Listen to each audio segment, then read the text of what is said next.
आपके सवालों का इस मुद्दे पर स्वागत है।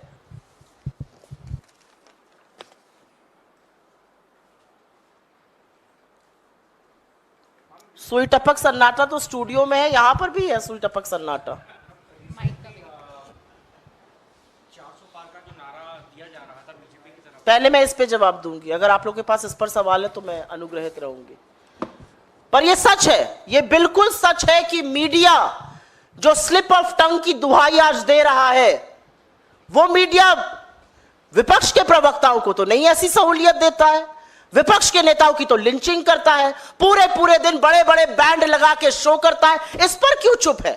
असलियत यह है कि हमारे दो नेता लोकतांत्रिक तरीके से थोड़ा बहुत मतभेद में अगर कोई वक्तव्य दे दे तो 48 घंटे नहीं 72 घंटे 96 घंटे शो होगा।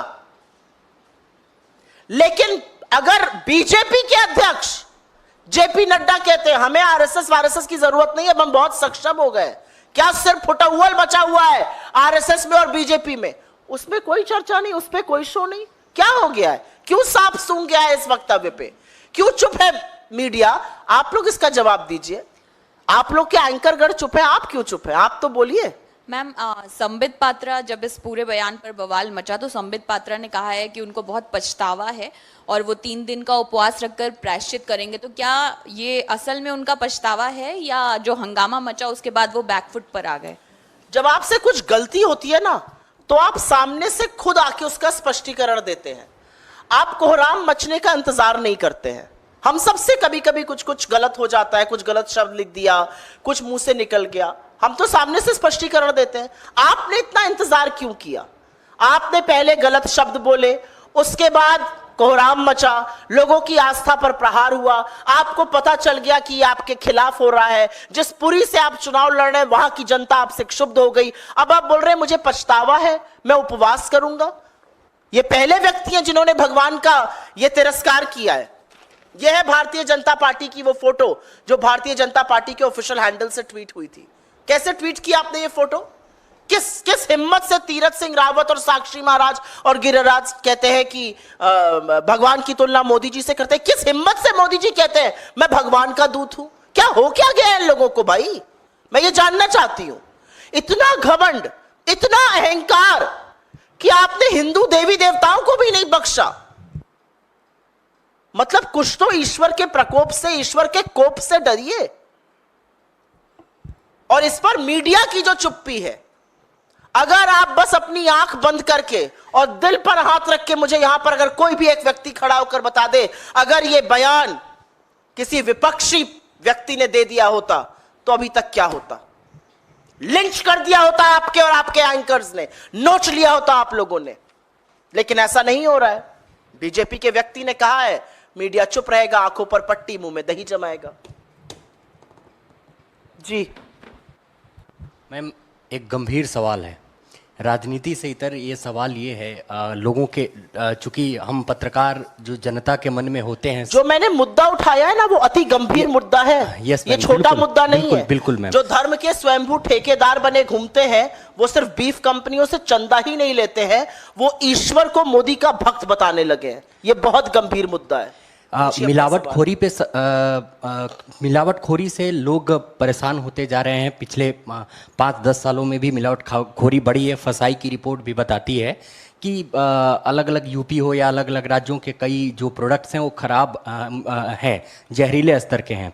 तो अभी जो आपके घोषणा पत्र में, कांग्रेस के घोषणा पत्र में या अन्य राजनीतिक दलों के घोषणा पत्र में भी इस पे कोई बात नहीं है? क्या कांग्रेस पार्टी अभी की जो स्टैंडर्ड है गवर्नमेंट ऑफ अभी जो ये गवर्नमेंट ऑफ इंडिया के स्टैंडर्ड है या और बीजेपी का जो रुख है उसको सही मानती है? मेरा अपना मानना है कि खाद्य पदार्थों में जिस तरह की मिलावट की बात आ रही है, जिस तरह से सब स्टैंडर्ड क्वालिटी बिक रही है, जिस तरह से एफएसएसएआई को बार बार चीजों को प्रतिबंधित कर देना पड़ रहा है, कहीं ना कहीं ये लोगों के स्वास्थ्य के साथ, उनके विकास के साथ, उनके जीवन के साथ एक गंदा खिलवाड़ है और बिल्कुल वो रूल्स दोबारा से देखे जाने चाहिए, उन पर पुनर्विचार होना चाहिए और सख्ती से वो रूल्स इंप्लीमेंट होने चाहिए। क्योंकि कोई किसी को चंदा दे रहा है, क्योंकि कोई किसी की भक्ति कर दे रहा है और वो मिलावटी सामान बेचे, ये बिल्कुल ठीक नहीं है और भारत की प्रतिष्ठा पर भी बहुत प्रहार पड़ता है। जब हमारे मसाले बाहर जाकर प्रतिबंधित हो जाते हैं, उसमें कार्सिनोजेनिक चीजें पाई जाती हैं, वही चीजें हमारे लोग कंज्यूम कर रहे हैं और जो बढ़ते हुए तादाद है कैंसर पेशेंट्स इत्यादि की, ये गंभीर विषय है। ये प्रेस वार्ता में एक मैं जवाब दे दूं उसका विषय नहीं है। मुझे लगता है इस पर चर्चा होनी चाहिए, इस पर सरकारों को सीरियसली सोचना चाहिए और अगर रूल्स रिफ्रेमिंग की जरूरत है तो वो भी जरूर होना चाहिए। मैम, बीजेपी के एक और नेता कैलाश विजयवर्गीय हैं जिन्होंने एक ट्वीट किया और बंगाल में और महाराष्ट्र में हो रहे मतदान को लेकर उन्होंने इशारा किया कि रोहिंग्या घुसपैठियों वाले प्रदेश में मतदान 50% है, वहीं हिंदू साम्राज्य की स्थापना करने वाले छत्रपति शिवाजी महाराज के प्रदेश में मतदान 25% है। ये लोग कब जागेंगे? इस ट्वीट पर आप कुछ कहना चाहें तो? आपको लगता है इतनी भद्दी वाहियात ट्वीट्स पर मुझे जवाब देना चाहिए? ये देश के मतदाता हैं। ये जो चुनाव हो रहा है ना सारा, जो हम भी लड़ रहे हैं, बीजेपी भी लड़ रही है, यहां सभा हो रही है, वहां सभा हो रही है, यहां पर हम बोल रहे हैं, वहां पर हम बोल रहे हैं, ये क्या है? ये लोकतंत्र का पर्व है। ये 5 साल में एक बार होता है, लोगों को मौका मिलता है अपनी सरकार चुनने का, अपने मुद्दों पर सरकार चुनने का, और आप उन्हीं लोगों का तिरस्कार, उन्हीं मतदाताओं का अपमान कर रहे हैं जिनके बल पर आपको सरकार बनानी है। ये मैं बता तो रही हूं, ये भाजपा का घमंड है, ये उनका अहंकार है। पहले लोगों को गाली देते थे, एक समुदाय विशेष को देते थे, फिर मतदाताओं को गाली देनी शुरू करी और अब भगवान का तिरस्कार और अपमान करने लगे। ये घमंड और अहंकार है जो सिर चढ़ के बोल रहा है। और मैं आपको बता दूं, जनता भी और ईश्वर भी न्याय जरूर करता है। बस 10 दिन की बात है, ये सारी वाहियात बातें 10 दिन और झेलिए आप लोग। नमस्कार, दुनिया दी बेहतरीन कैथ लैब वाइट मेडिकल कॉलेज एंड हॉस्पिटल बुंगल से एस्टैब्लिश हो गई है। सीधा वाइट मेडिकल कॉलेज आओ, इलाज कराओ, सलाह रिया तोड़ा अपराध तोड़े दुख से हाजिर है। धन्यवाद।